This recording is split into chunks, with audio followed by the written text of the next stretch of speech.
चलिए जानते हैं आज देश और दुनिया की सिलेक्टेड काम की और महत्वपूर्ण 25 बड़ी खबरों को सिर्फ 10 मिनट में। विदेश में दलित छात्रों की पढ़ाई का खर्चा उठाएगी आम आदमी पार्टी सरकार। दिल्ली चुनाव से पहले केजरीवाल का एक और बड़ा ऐलान। जी हां दोस्तों, दिल्ली के पूर्व मुख्यमंत्री अरविंद केजरीवाल ने दलित छात्रों के लिए डॉक्टर अंबेडकर स्कॉलरशिप का ऐलान किया है। इस स्कॉलरशिप के माध्यम से आम आदमी पार्टी की सरकार विदेश में पढ़ाई का सपना देख रहे दलित छात्रों की पढ़ाई का पूरा खर्च उठाएगी। इसके अलावा सरकारी कर्मचारियों के बच्चे को भी इस स्कॉलरशिप का लाभ मिल सकेगा।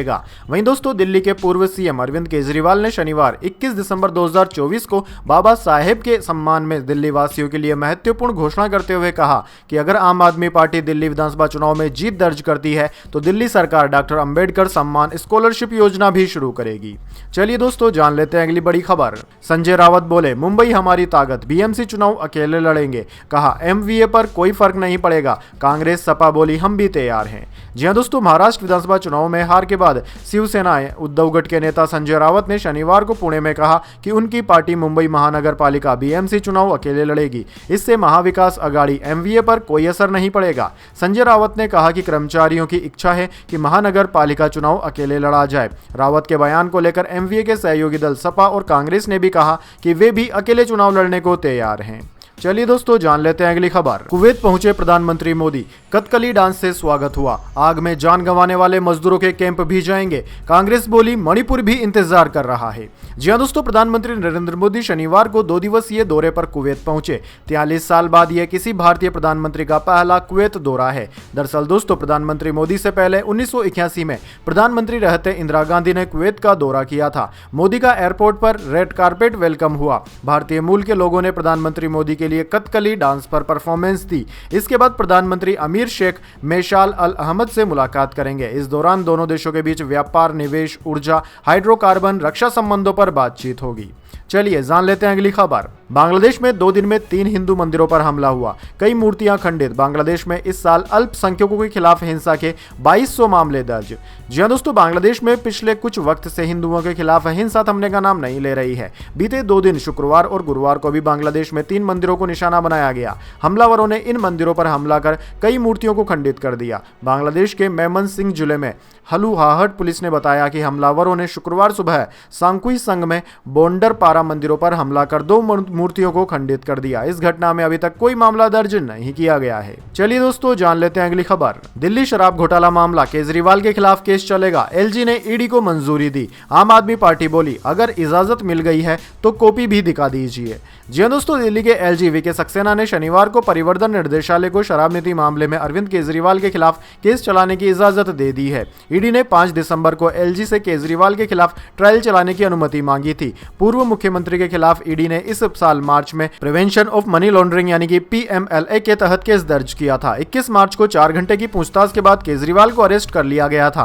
केजरीवाल को इस केस में जमानत मिल गई थी, लेकिन ईडी ट्रायल शुरू नहीं कर पाई थी। चलिए दोस्तों, जान लेते हैं अगली बड़ी खबर। रूस के कजान में 9/11 जैसा अटैक हुआ। यूक्रेन ने 8 ड्रोन दागे, 6 रिहायशी इमारतों को निशाना बनाया गया। कजान एयरपोर्ट पर सभी उड़ानें रोकी गई। जी दोस्तों, रूस के कजान शहर में शनिवार सुबह अमेरिका के 9/11 जैसा हमला हुआ। न्यूज एजेंसी रॉयटर्स के मुताबिक यूक्रेन ने कजान पर 8 ड्रोन अटैक किए हैं। इनमें से 6 अटैक रिहायशी इमारतों पर हुए हैं। कजान शहर रूस की राजधानी मॉस्को से 720 किलोमीटर दूर है। अभी तक हमले में किसी के मारे जाने की खबर नहीं मिली है। दरअसल दोस्तों, मीडिया रिपोर्ट्स पर हमले के कई वीडियो भी वायरल हो रहे हैं, जिनमें कई ड्रोन इमारतों से टकराते नजर आ रहे हैं। इन हमलों के बाद कजान समेत रूस के 2 एयरपोर्ट्स को बंद कर दिया गया है। चलिए दोस्तों, जान लेते हैं अगली बड़ी खबर।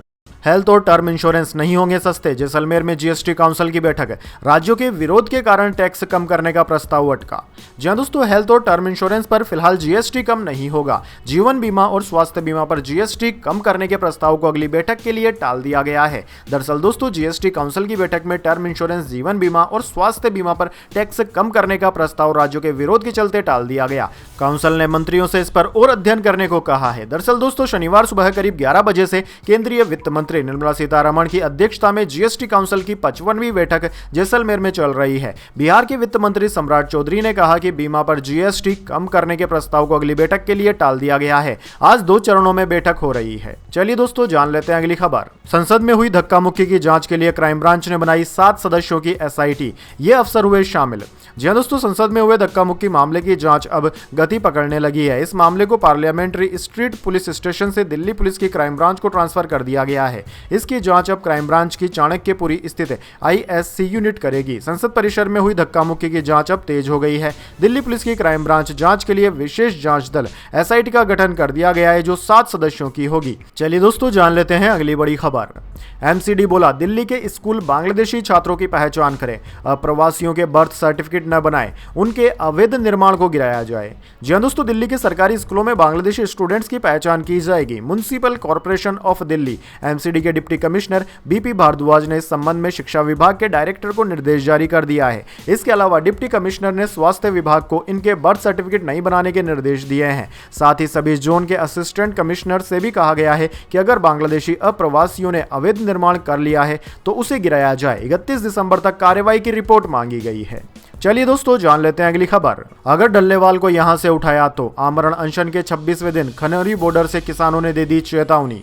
जी हां दोस्तों, अन्नदाता अपनी मांगों को लेकर आंदोलनरत हैं। इसी बीच किसानों ने प्रेस कॉन्फ्रेंस किया। किसान नेता सुरजीत सिंह फूल ने कहा कि किसान नेता जगजीत सिंह डल्लेवाल का आमरण अनशन 26वें दिन भी जारी है। गुरुवार के दिन डल्लेवाल नहाने के बाद बेहोश हो गए थे, तभी से उनका ब्लड प्रेशर सही नहीं है। डल्लेवाल ने आज किसी से मुलाकात नहीं की, लेकिन उन्होंने एक मैसेज दिया। सुरजीत सिंह फूल ने कहा कि पंजाब और हरियाणा के हेडक्वार्टर में तैनात फोर्स को खनौरी बॉर्डर के लिए भेजा जा रहा है। सांसदों की धक्का मुक्की दिल्ली में हुई तो वहां सभी हालचाल पहुंचने जा रहे हैं, लेकिन यहां सीनियर किसान नेता 26 दिन से आमरण अनशन पर हैं, लेकिन सरकार ने कोई सूद बूद नहीं ली है। चलिए दोस्तों, जान लेते हैं अगली बड़ी खबर।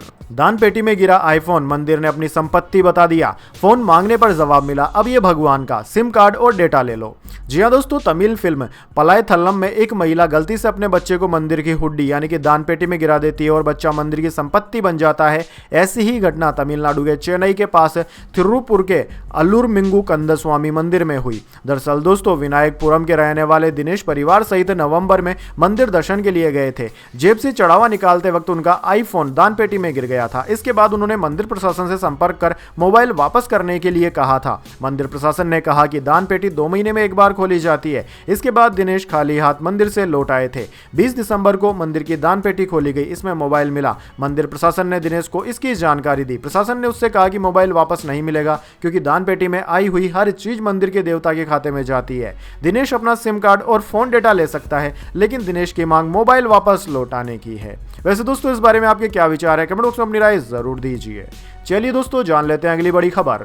उत्तराखंड में लैंडस्लाइड, नेशनल हाईवे बंद। श्रीनगर में तापमान -8.5 डिग्री, 133 साल में तीसरी बार इतना नीचे पहुंचा। जी हां दोस्तों, उत्तराखंड के पिथौरागढ़ के थारचूला में शनिवार दोपहर को लैंडस्लाइड हुई। इससे नेशनल हाईवे बंद हो गया। कई वाहन जाम में फंस गए। हाईवे से मलबा हटाने का काम जारी है। पुलिस ने कहा कि किसी के घायल होने की सूचना अभी तक नहीं मिली है। उधर दोस्तों, जम्मू कश्मीर में आज से चिलई कला की शुरुआत हुई है। चिलई फारसी शब्द है, हिंदी में इसका मतलब होता है बहुत अधिक ठंड। अब अगले 40 दिन यहां बहुत ज्यादा बर्फबारी होगी। श्रीनगर में तापमान -8.5 डिग्री तक पहुंच चुका है। यहां 133 साल में तीसरी बार पारा इतने नीचे पहुंचा है। इसके अलावा दोस्तों, भारतीय मौसम विज्ञान विभाग ने बताया कि मध्य प्रदेश में बर्फीली हवाओं का असर खत्म हो रहा है, इसलिए फिलहाल यहां सर्दी से राहत रहेगी, लेकिन 4 दिन बाद तापमान में फिर गिरावट शुरू होगी। चलिए दोस्तों, जान लेते हैं अगली खबर। अमित शाह बोले, नॉर्थ ईस्ट में अब उग्रवाद खत्म हुआ। 10 साल में 9000 उग्रवादियों का सरेंडर। केंद्र ने रेलवे सड़क पर 1.22 लाख करोड़ रुपए खर्च किए।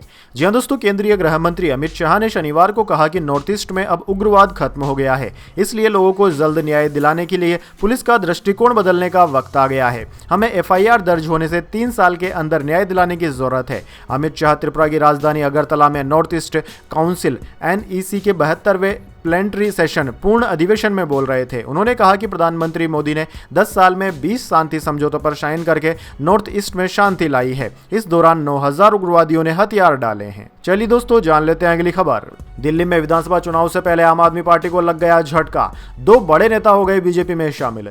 जी हां दोस्तों, दिल्ली विधानसभा चुनाव 2025 को लेकर सियासी दलों की तैयारी चरम पर है। इसी बीच आगामी चुनाव से ठीक पहले आम आदमी पार्टी को झटका लगा है। लंबे वक्त तक गुरुद्वारा सिख प्रबंधन कमेटी से जुड़े रहे आप नेता बलबीर सिंह शनिवार को बीजेपी में शामिल हो गए। वो दिल्ली सिख गुरुद्वारा प्रबंधन समिति के 6 बार सदस्य रहे हैं। दिल्ली बीजेपी अध्यक्ष वीरेंद्र सचदेव और पार्टी के दिल्ली महासचिव आशीष सूद और केंद्रीय मंत्री हर्ष मल्होत्रा की उपस्थिति में उन्होंने बीजेपी का दामन थाम लिया। इसके साथ ही मुंडका से आम आदमी पार्टी के पूर्व विधायक डॉक्टर सुखवीर सिंह दलाल भी शनिवार को बीजेपी में शामिल हो गए हैं। चलिए दोस्तों, जान लेते हैं इसके बाद अगली बड़ी खबर। सत्याग्रह नहीं, हथियार देखकर भागे हैं अंग्रेज। बिहार के राज्यपाल बोले, समय आ गया सही इतिहास लिखा जाए। आरजेडी बोली, गांधी के विचार खत्म करना चाहती है भाजपा।